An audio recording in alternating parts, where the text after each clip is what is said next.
Seigneur, on te remercie pour ta présence. Toi seul est digne de la louange et de l'adoration. Toi seul est au-dessus de tout et tu règnes, et comme on l'a entendu, tu es celui qui a tout entre tes mains. Ta souveraineté nous pousse à t'adorer, à te louer et à comprendre que nous ne sommes pas seuls, mais que tu es à nos côtés et que tu maîtrises tout, que rien ne te surprend, mais que tu es là et que tu es vivant et que tu es vivant en nous. Et que tu n'es pas un Dieu lointain, un Dieu distant, mais tu es un Dieu présent qui est là à nos côtés jour après jour, qui nous permet d'expérimenter que l'amour et la grâce de Dieu se manifestent tous les matins. Seigneur, qui nous permet de dire encore ce matin, c'est une grâce d'être dans ta présence. Seigneur, merci parce que tu vois chaque personne. Seigneur, tu connais leurs aspirations les plus profondes. Mais Seigneur, nous savons que tu es le Dieu qui vient nous rencontrer à l'intérieur de nos cœurs. Là où personne ne nous voit, toi tu nous vois, tu nous entends, tu parles à nos cœurs. Merci Jésus de ta présence et de ta vie. Merci pour ta grâce Jésus. À toi la gloire Père. Amen. Amen. Est-ce qu'on peut acclamer Dieu? Amen. Amen.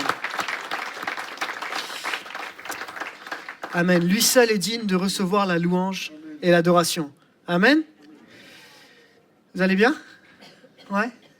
C'est bon d'être dans la présence de Dieu, de se laisser comme porter. Il y a des moments où, moi j'aime ce moment où t'as plus rien à faire à part te laisser porter en fait par la présence de Dieu. Il est là, il te soutient, il t'encourage, et même quand tu es au bout de ta vie, Dieu est fidèle.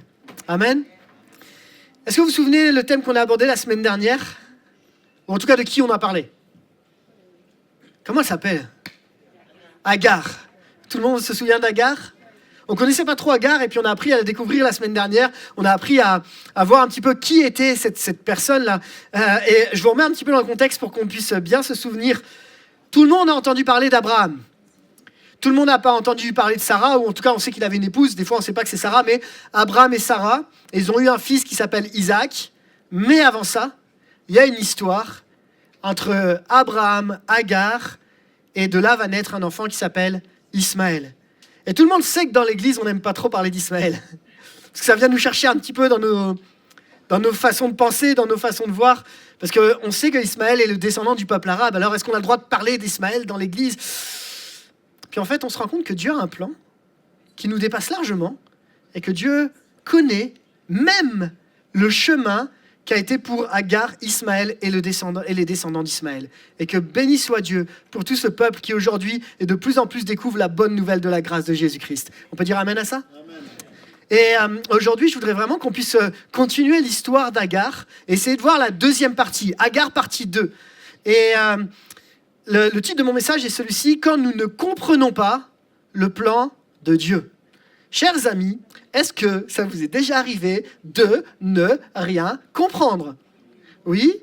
Est-ce que je suis le seul? Il y a des mains qui se lèvent, ok? Est-ce qu'on pourrait lever les pieds aussi pour faire comprendre qu'on, tous ensemble, on a bien compris que des fois, on ne comprend pas pourquoi Dieu nous fait passer par là? Et que c'est pas forcément évident. Mais avant même d'attaquer vraiment le message sur le plan de Dieu, j'aimerais juste vous dire que la conclusion de ce qu'on a vu la semaine dernière, c'est que Agar, comme Sarah, les deux ont eu l'accomplissement de la promesse que Dieu avait faite à Abraham. Les deux ont reçu l'accomplissement. Et que parfois, avant même que j'aille plus loin, parfois tu te dis, Seigneur, tu m'as fait des promesses et là, je ne les vois pas. Je ne les vois pas tout de suite, je ne les vois pas s'accomplir. Et comment, Seigneur, je peux continuer quand je ne vois pas ces promesses s'accomplir? Laisse-moi te laisser cette citation, ce commentaire qui est intéressant, tu peux mettre la suivante, qui nous dit, et c'est assez intéressant, que certaines promesses de Dieu sont conditionnelles et dépendent de quelque chose que nous devons faire.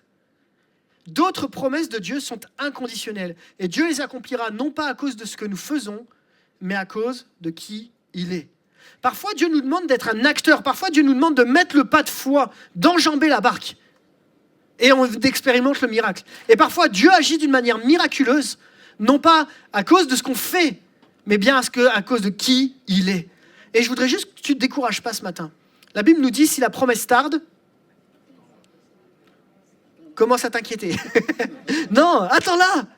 Parce qu'elle s'accomplira et elle s'accomplira certainement. Et le mot certainement, c'est pas comme nous qui donne une hypothèse. Certainement, c'est quelque chose de manière certaine. Parce que quand Dieu dit les choses, il les accomplit. Amen.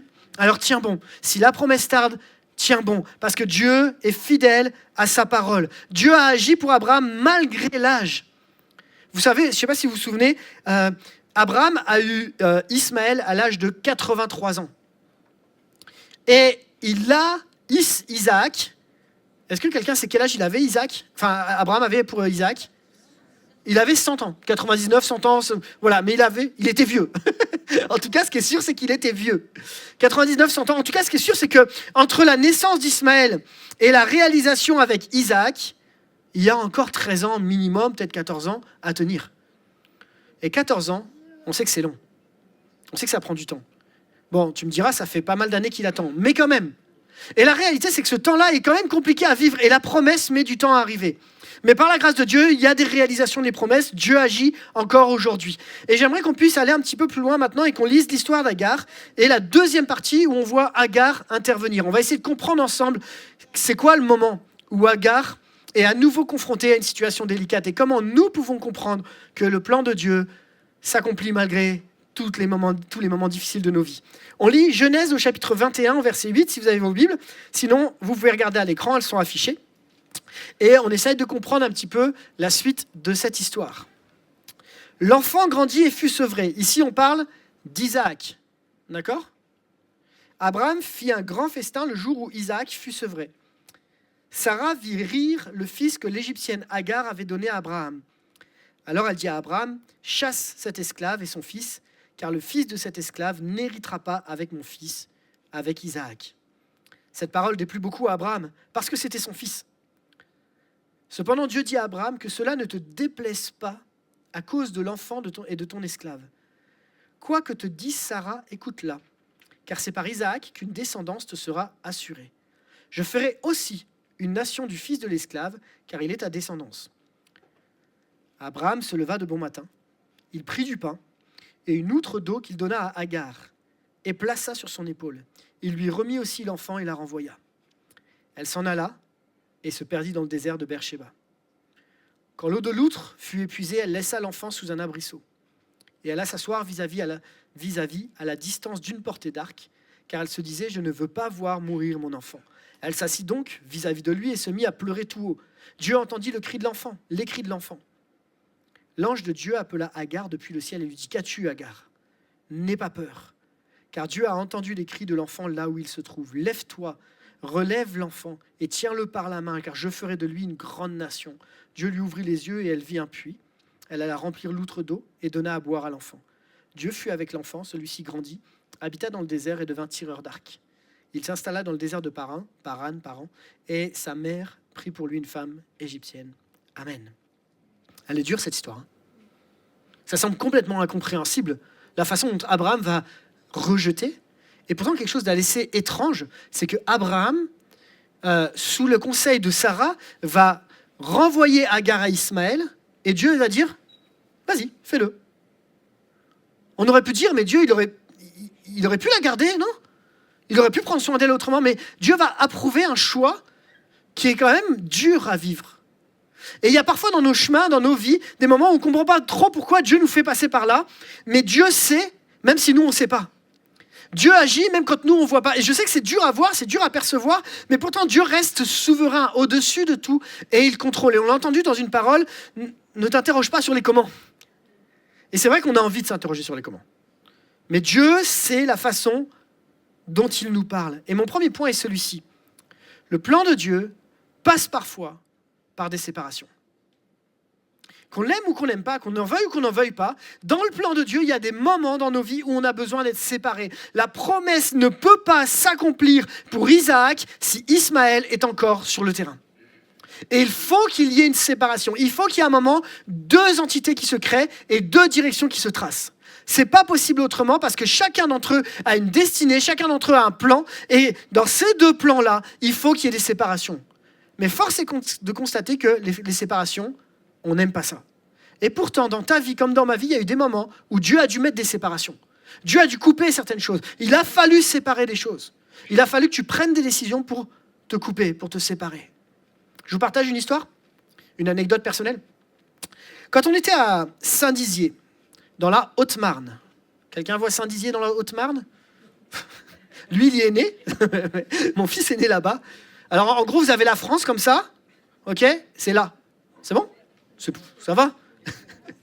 Saint-Dizier en Haute-Marne, dans le 52. Ok, et on arrive là-bas suite à une mutation professionnelle et on passe 4 ans sur là et on va dans l'église de Bar-le-Duc. Vous voyez Bar-le-Duc? C'est à côté de Saint-Dizier. Ah, quand même. Dans le 55. Et on est à Bar-le-Duc et il se trouve qu'à ce moment-là, dans mon métier, dans le cadre de mon métier, mon poste à l'éducation nationale en tant que prof dans le collège, il est supprimé et du coup j'atterris dans un lycée parce qu'en fait il y a un poste à côté qui se libère, donc quand ton poste est supprimé, on t'en donne automatiquement un nouveau. Donc j'atterris dans un lycée. Franchement, le lycée, royal. C'est des petites classes, première, seconde, terminale S. Des BTS, tranquille, franchement, ça se passe bien. C'est vraiment le lycée idéal. Et quand on est prof, on sait que quand on a un poste en lycée, on ne veut pas le lâcher. Parce que tu es vraiment bien dans ce genre de poste. Et en plus, ça se passe bien, j'ai des profs, j'ai des cours, voilà, ça fonctionne vraiment bien, tout se passe bien. Et puis, on va à l'église à Bar-le-Duc. Et c'est là où on commence le ministère avec Lise, avec mon épouse, on commence à se... Et ça se passe bien. On est bien. Puis là-bas, j'ai toutes mes mamies. Et je les aime, mes mamies. J'aime passer du temps avec eux, chanter des cantiques et tout. J'aime ça. Et là, dans une saison de notre vie, on sent qu'il est temps de partir. Ça fait 4 ans qu'on est là, il faut quitter. Mais attends, ouais, mais nous, on a une belle maison à ce moment-là. On est bien près du lac du Der. Vous connaissez le lac du Der? C'est à côté de Saint-Dizier, qui est à côté de Bar-le-Duc. C'est assez simple. Mais c'est un beau lac, et on est bien là-bas. Et on vit quelque chose de fort, on vit un bon moment. Et même à l'église, ça se passe bien. Et Dieu nous encourage et nous dit, il faut partir. Et on prie. Et vraiment, on sent une confirmation, une direction divine. Et puis les portes s'ouvrent les unes derrière les autres. Et on part à ce moment-là pour l'église de Besançon, pour travailler avec le pasteur de Besançon. Seulement, moi, en quittant l'église, en quittant cette vie-là, on quitte une belle maison pour atterrir en appart. On quitte une église qu'on connaît et qu'on aime pour atterrir dans une église qu'on ne connaît pas et qu'on aime quand même. Mais au début, on ne la connaît pas en tout cas. Moi, je quitte un poste idéal pour me retrouver où? Zone sensible. Au milieu de la zone, là, au milieu du quartier, vraiment, mais le quartier chaud. En fait, à Besançon, il y a un quartier chaud, il y a un poste pour moi, il est là. Ok? Non, mais je quitte quand même un lycée de ouf, quoi. Enfin, et c'est tout. Et tu dis, mais Seigneur, pourquoi il faut quitter alors qu'on est bien? Et c'est dur, il y a les enfants, il y a le challenge, il y a la vie de tous les jours. Et tu dis, Seigneur, pourquoi il faut se séparer?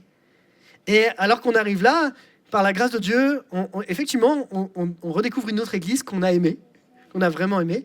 On a découvert un appartement où on était bien, un collège où il y avait des difficultés, mais où je me sentais bien, des situations où tout n'était pas rose, mais on sait que c'était le plan de Dieu. Il a fallu qu'on quitte pour arriver quelque part, à tel point que, au bout de 3 ans, si je ne me trompe pas, 2 ou 3 ans, j'ai quitté mon poste à l'éducation nationale pour être pasteur à temps plein dans cette ville de Besançon. Dieu savait pourquoi il a fallu avoir une séparation dans nos vies. Et des fois, on n'a pas envie des séparations, parce que ça pique, parce que ça fait mal, et qu'est-ce qui va se passer pour l'Église, et qu'est-ce qui va se passer pour les amis. Mais les séparations sont nécessaires et font parfois partie du plan de Dieu. Je parle de ça par rapport à des choix que tu dois faire dans ta vie, mais je parle de ça aussi par rapport parfois à des relations toxiques avec qui tu es. Pourquoi? Parce que parfois, il y a des gens qui sont autour de toi qui, en réalité, ne t'aident pas à accomplir pleinement et à rentrer pleinement dans ce que Dieu a prévu pour toi. Au lieu de te tirer vers le haut, ils te tirent vers le bas. Au lieu de réussir à avancer, c'est les personnes toxiques. Il faut couper. Il y a des séparations qui sont nécessaires pour avancer. Il y a des gens qui sont autour de toi, et je sais oui, mais on est chrétien, on doit aimer tout le monde. Oui, mais même Jésus, à un moment, il se mettait à part, il se séparait de ceux qui étaient compliqués à gérer. Il y a des moments où il faut prendre des positions et se mettre à part, se séparer, parce que Dieu est là et Dieu t'attend. Et tant que tu es attaché à ces relations, tu ne pourras pas aller plus loin. J'aime prendre un exemple. Vous connaissez l'histoire de Paul et Barnabas? Ça vous parle? Est-ce que vous connaissez l'histoire de Jean-Marc? Il y en a qui connaissent? Que je vois? Ok, je remets un peu l'histoire en contexte. Paul fait son premier voyage missionnaire avec un certain Barnabas. Jusque-là, ça va? Ok.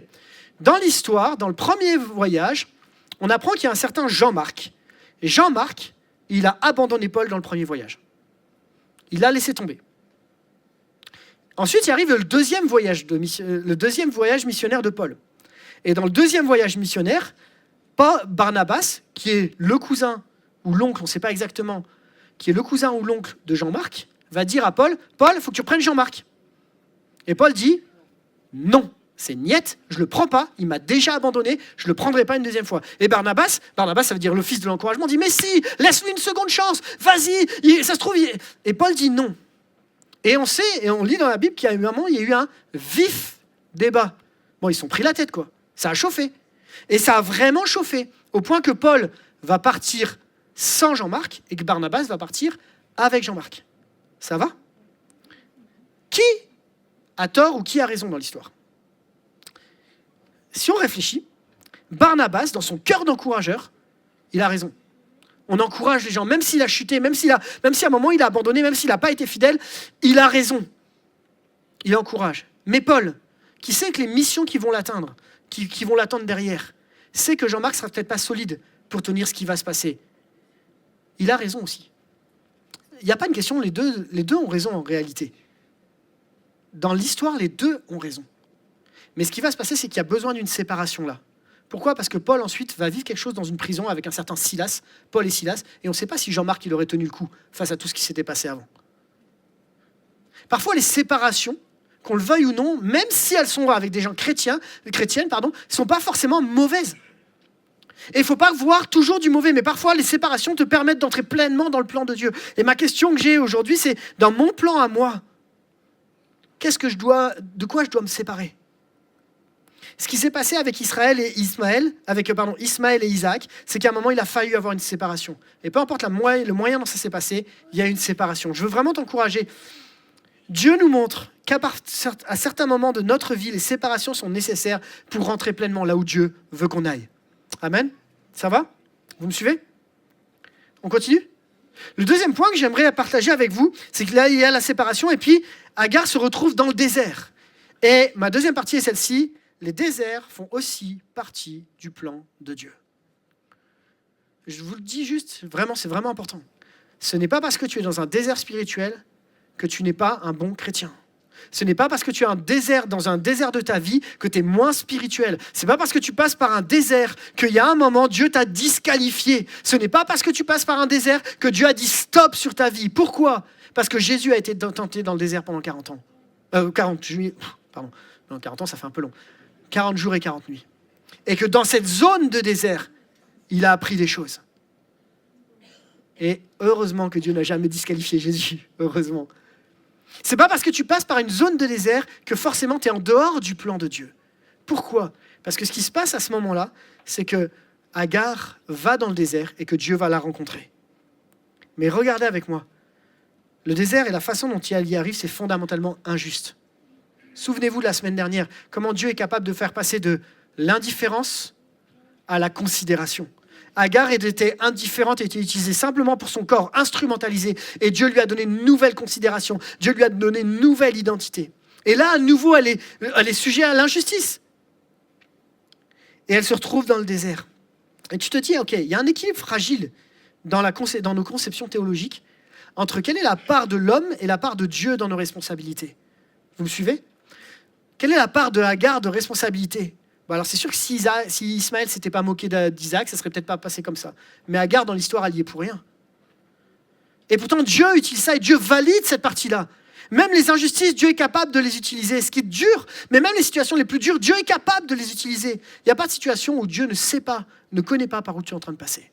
Et Dieu est capable de les utiliser. Et Dieu l'amène dans le désert. Et en réalité, des fois, on aimerait comprendre les comment, mais la foi nous pousse à exactement, non pas comprendre les comment, mais faire confiance au Dieu qui connaît et qui sait.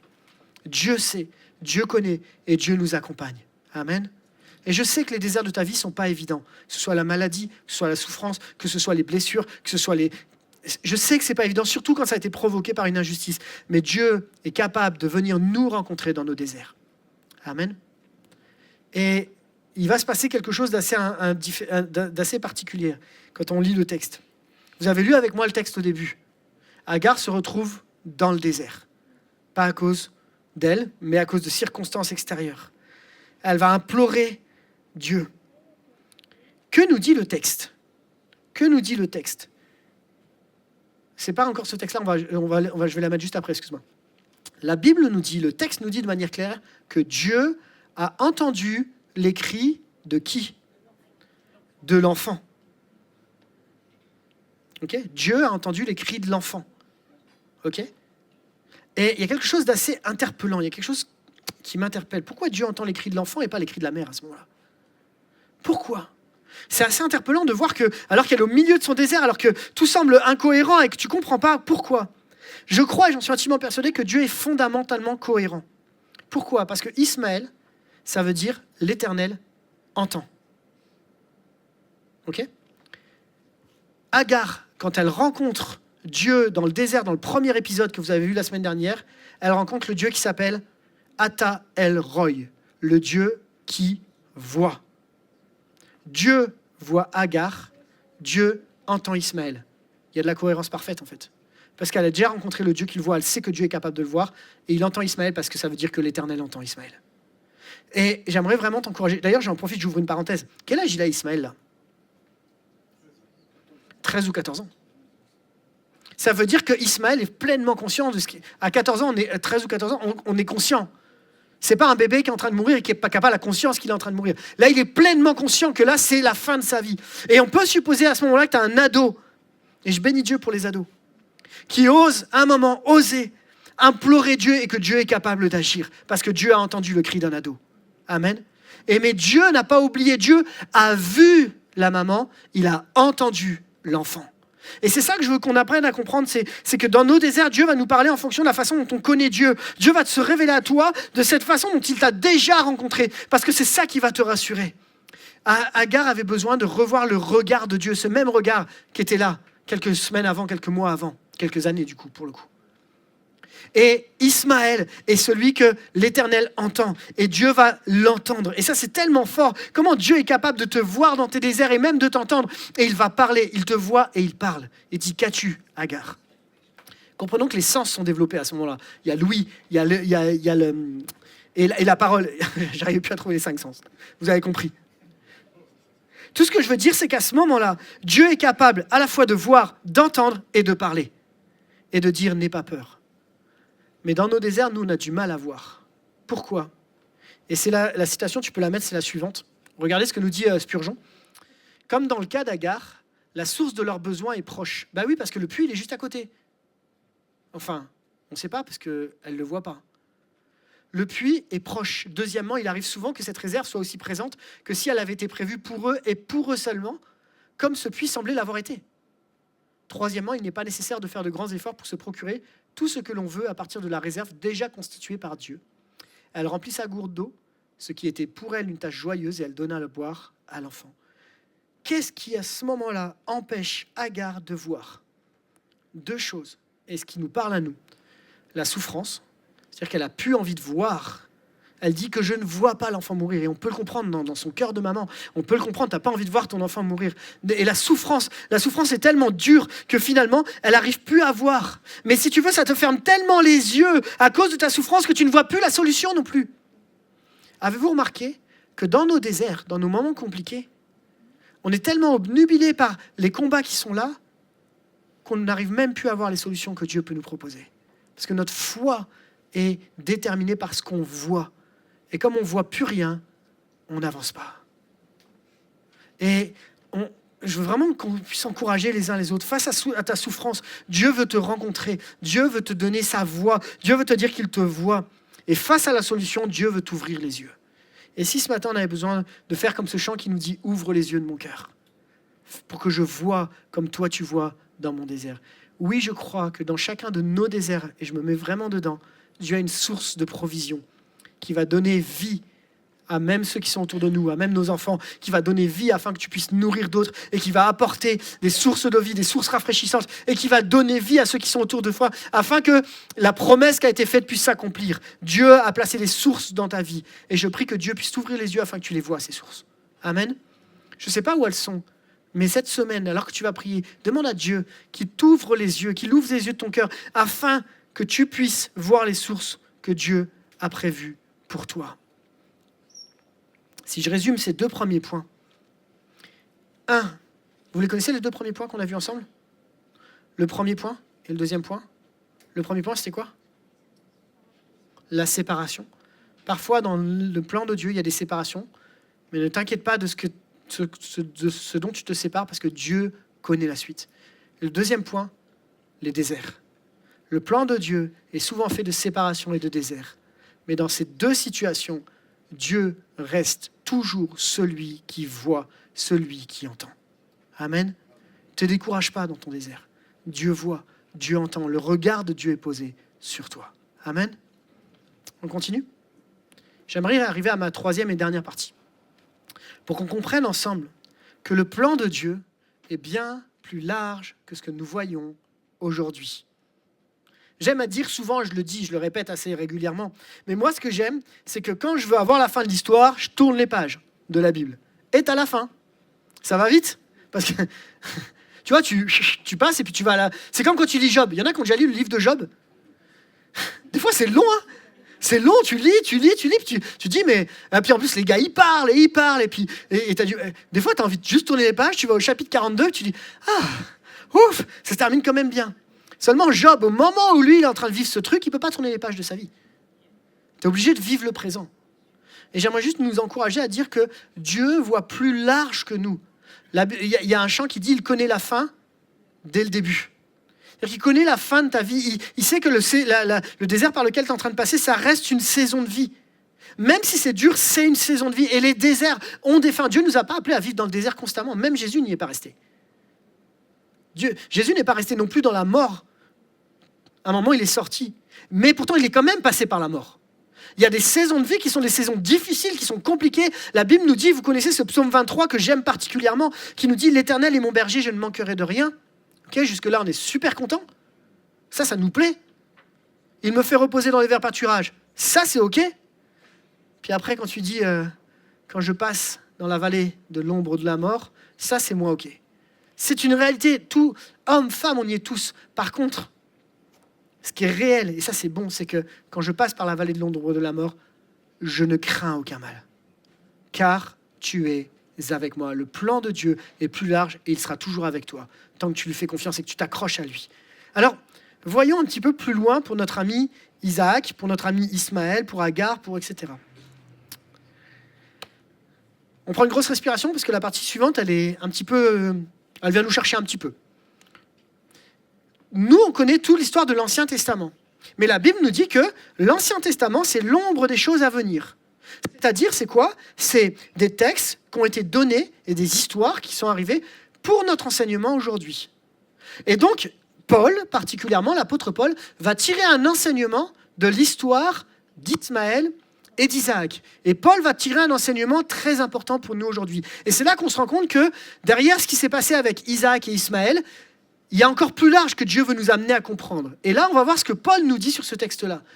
Et on va voir que c'est assez intéressant. Regardez ce texte-là qui se trouve dans Galates, chapitre 4, et au verset 21.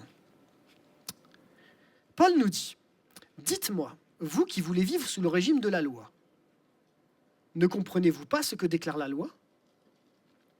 Il y est écrit qu'Abraham eut 2 fils, l'un d'une esclave et l'autre d'une femme libre. » Vous êtes d'accord que c'est l'histoire dont on est en train de parler depuis 2 semaines? Ouais. Le fils de l'esclave a été conçu de manière purement humaine. Vous êtes aussi d'accord avec ça? C'est-à-dire que c'est lui-même qui a pourvu à une solution. C'est purement humain. Alors que le fils de la femme libre a été donné à Abraham, comment? En vertu d'une promesse divine. Et c'est là où Paul va faire quelque chose d'intéressant, verset 24. Interprétons cela comme une image. En fait, c'est quoi les allégories, les images? C'est des choses qu'on va utiliser dans l'Ancien Testament pour parler à notre vie aujourd'hui. Interprétons cela comme une image. Ces 2 femmes représentent 2 alliances. L'une de ces alliances, conclue sur le mont Sinaï, donne naissance à des enfants esclaves. C'est Agar qui la représente. Certes, cette Agar, mont Sinaï, est en Arabie, mais elle correspond à la Jérusalem actuelle, car celle-ci vit dans l'esclavage avec tous ses enfants. Mais la Jérusalem d'en haut est libre. C'est elle qui est notre mère. Ça va? On continue la suite? Vas-y, tu peux mettre la slide suivante. Car il est écrit, réjouis-toi, femme stérile, toi qui n'as pas connu les douleurs de l'enfantement, pousse des cris de joie, toi qui ignores les douleurs de l'enfantement, car les enfants de la délaissée seront plus nombreux que ceux de la femme mariée. Or, vous, frères, vous êtes les enfants de la promesse, comme Isaac. Mais autrefois, le fils conçu de manière simplement humaine persécutait le fils né par l'intervention de l'esprit. Et il en est de même aujourd'hui. Or, que dit l'Écriture? Renvoie l'esclave avec son fils, car le fils de l'esclave n'aura aucune part à l'héritage avec le fils de la femme libre. Ainsi, mes frères, nous ne sommes pas les enfants d'une esclave, mais de la femme libre. Wow, ça va? On va essayer de comprendre ce texte-là. On va essayer de le détailler un petit peu, sans aller dans tous les détails, parce qu'on pourrait faire 5 prédications et écrire 3 livres dessus avant de comprendre vraiment tous les sens de ce qu'il y a derrière, tellement il y a de symbolisme dans ce texte-là. Et pourtant, il y a une réalité qui est hyper importante. Mais j'ouvre juste une parenthèse. À aucun moment, ce texte nous parle de nous séparer du peuple arabe, de mépriser un autre peuple, de mépriser les descendants d'Ismaël. À aucun moment, ce texte nous parle, et aucun texte de la Bible nous parle de mépriser un autre peuple. Amen. On bénit Dieu pour tous, peu importe la nationalité, peu importe le peuple, peu importe l'identité, peu importe qu'il soit arabe ou qu'il ne le soit pas. On bénit Dieu que ces peuples, que tous les peuples aient accès à la bonne nouvelle de la grâce de Jésus-Christ aujourd'hui. Amen. Donc ne faisons pas dire à la Bible ce qu'elle ne nous dit pas. Là, on parle complètement d'autre chose. Allez, on gratte un peu ce texte. C'est parti, parce que ce n'est pas forcément évident. En réalité, ce texte nous parle de 2 choses, parce que c'est vraiment un texte central sur le livre de Galates. Galates est centré sur la loi et la grâce. 2 textes, la loi et la grâce. Pourquoi ? Parce qu'à l'époque, ce qui se faisait, c'était « Ok, j'ai compris la grâce de Jésus, mais je dois encore avoir toutes les pratiques de la loi d'avant pour être approuvé de Dieu. Je faisais donc, et je faisais des choses pour être approuvé. » Il y avait toute la question de la circoncision, de certaines viandes qu'il ne fallait pas manger. Et Paul vient régler un peu ce problème-là. Et en fait, Paul est en train d'expliquer que arrêtez de vous mettre avec des carcans sur les épaules, arrêtez d'essayer de tout respecter par vos propres forces, arrêtez de faire tous vos efforts pour essayer de gagner l'approbation de Dieu, parce que l'approbation de Dieu ne se gagne pas, c'est un don de Dieu qui nous a été donné par grâce. Et Paul utilise à ce moment-là l'image de Abraham et de Agar, de Sarah et de Agar, montrant que en réalité, quand tu te mets sous la loi, tu te mets comme Agar sous un esclavage. Et quand tu marches sous la grâce, tu vis comme Sarah, qui est la promesse, qui est non plus sous l'esclavage, mais la femme libre. Et en fait, Galate est en train de nous montrer que Sarah et Agar sont les 2 représentations de ceux qui marchent soit par la loi et qui se sentent enfermés comme un esclavagisme. Et c'est ce qu'on vit aujourd'hui. Tu ne pries pas assez, tu lis pas assez ta Bible, tu n'es pas ceci, tu jeûnes pas assez, tu fais pas ceci. Qui fait que tu as une culpabilité constante face à une Sarah qui dit « C'est par la grâce que je suis sauvé. Et donc, je vais lire ma Bible parce que je veux comprendre sa grâce. Et donc, je vais prier et jeûner parce que je comprends sa grâce par amour. » En fait, c'est en train de se recentrer. C'est que Paul est en train de nous expliquer que l'image de l'Ancien Testament, c'est une préfiguration du Nouveau Testament avec la loi et la grâce. Est-ce que vous m'avez suivi ? C'est pas trop compliqué ? Et c'est ce que dit ce texte en réalité. Et que nous sommes ceux qui appartiennent à Jésus-Christ, ceux qui ont donné leur vie à Jésus-Christ. Nous ne sommes plus sous la loi, mais sous la grâce. Et la grâce qui a été manifestée pleinement par Jésus.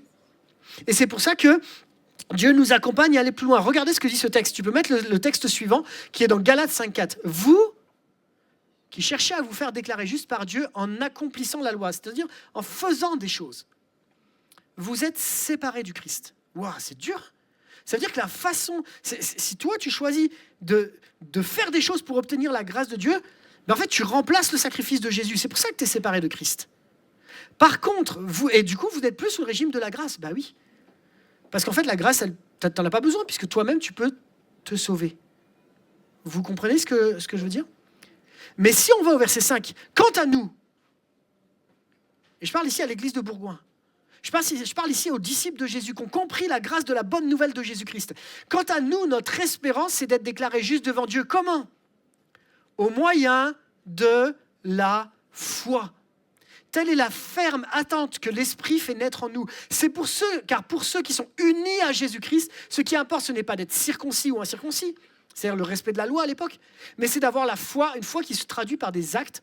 Et regardez, et ça me fait vriller, je trouve ça énorme. Une foi qui se traduit par des actes inspirés par l'amour. Amen, non ?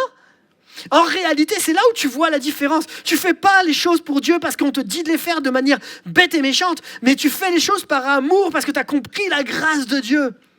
Ce qui fera la différence dans ta vie, c'est quand tu vas appliquer la vie de Dieu à travers tout ce que tu vis par l'amour que Christ aura mis en toi et qui va se déverser pour ta famille, tes enfants, ton job, tout.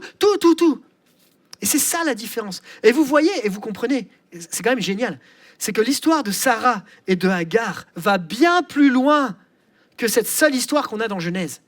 elle est pour nous un enseignement aujourd'hui et qui nous engage à ne pas vivre sous la loi, mais bien vivre sous la grâce. Amen. Et je le redis, je sais que ça fait peur à certains, mais la grâce ne nous empêche pas d'être fidèles à Dieu, ni un essuie-glace, ni quoi que ce soit. Il y a un texte, c'est un de mes textes favoris. Tous mes textes sont... En fait, j'aime tous les textes de la Bible, mais il y en a que je comprends plus facilement que d'autres. Il y a ce texte qui nous dit « La grâce nous enseigne à nous détourner de tout mépris de Dieu. » C'est dans Tite.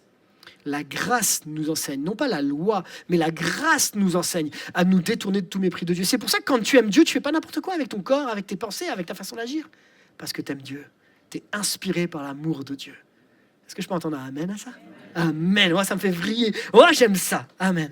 Et ça va encore plus loin. Regardez. C'est pas fini. Paul, il va encore plus loin. Regardez ce texte. Paul va faire un parallèle et on continue dans le parallèle avec Agar et Sarah. Voici donc ce que je vous dis. Marchez par l'esprit et vous n'accomplirez pas les désirs de votre nature propre. Et en réalité, de qui il est en train de parler? C'est qu'au moment où Abraham il trouve sa propre solution lui-même, il agit comment? Par les désirs de sa nature propre. Mais au moment où la promesse s'accomplit, il marche par l'esprit.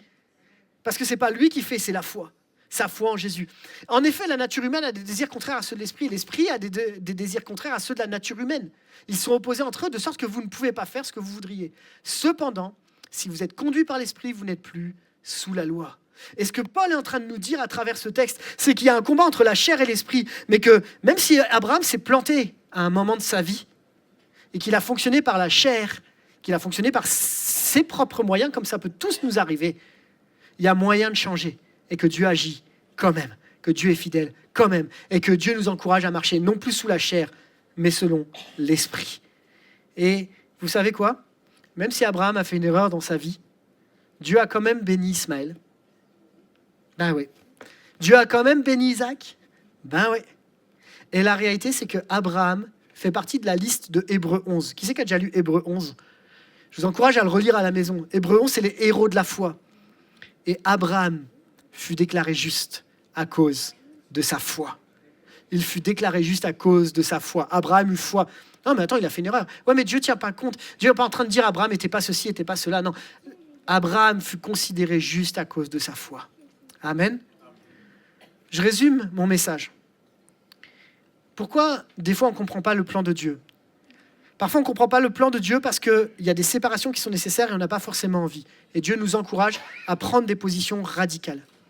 Deuxième point, parfois on passe par des déserts que Dieu a permis et dans lesquels on doit apprendre quelque chose parce que ça nous amène à dépendre de Dieu. Et c'est là qu'on découvre le Dieu qui voit, le Dieu qui entend et le Dieu qui pourvoit.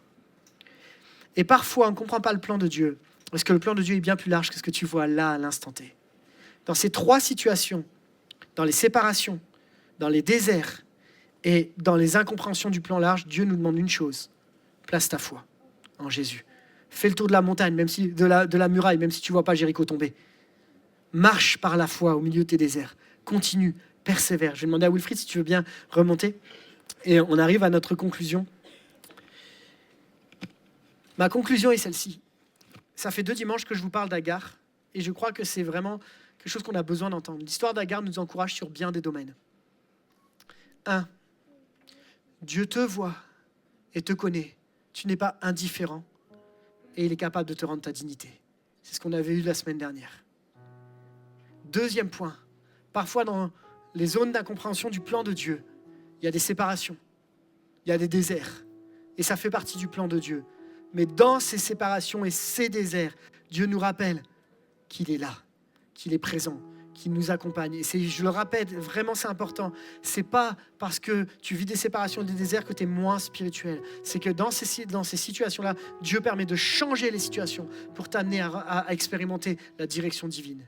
Enfin, troisièmement, derrière tout ça, tout ce qu'on expérimente, le plan de Dieu est bien plus grand que ce que tu vois là maintenant. Il connaît la fin dès le début. Et Dieu nous encourage à ne pas vivre sous la loi, mais sous la grâce. La grâce de Jésus, la bonne nouvelle de l'amour de Dieu, qui fait que même si parfois tu rates le plan, même si parfois tu passes à côté, Dieu a encore une solution pour toi. Tu n'es pas un second rôle. Dieu a vraiment un plan précis pour toi. Baisse pas les bras. Est-ce qu'on peut prier un instant ensemble?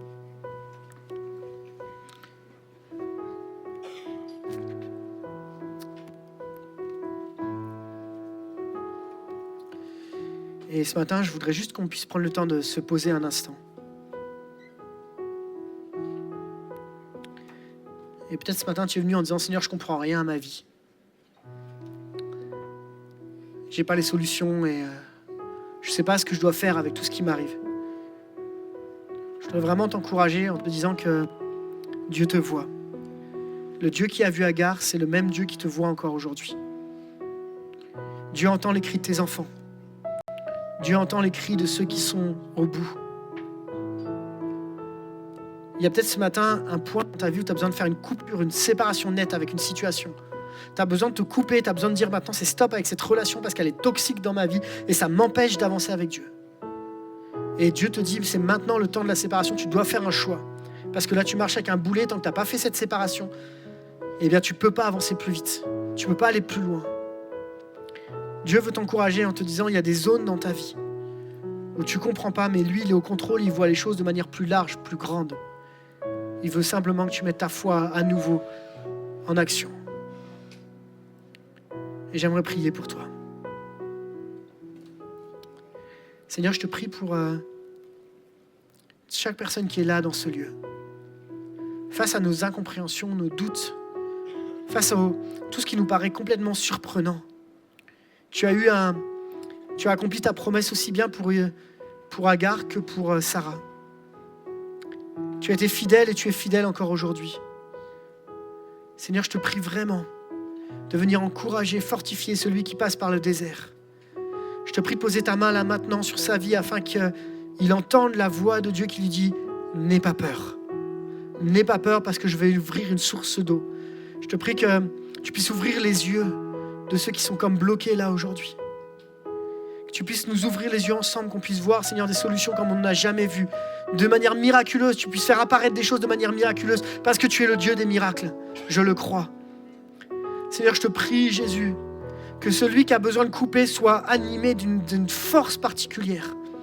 Tu ne nous as pas donné un esprit de timidité, mais de force, d'amour et de sagesse. Je te prie, Jésus, qu'il y ait des choix radicaux qui soient faits, de se séparer peut-être avec le péché, de se séparer de situations compliquées, de relations toxiques, de se séparer un moment pour accepter de rentrer pleinement et diriger et conduire par toi là où tu veux qu'on aille. Je te prie, Seigneur, afin que tu viennes restaurer les cœurs brisés.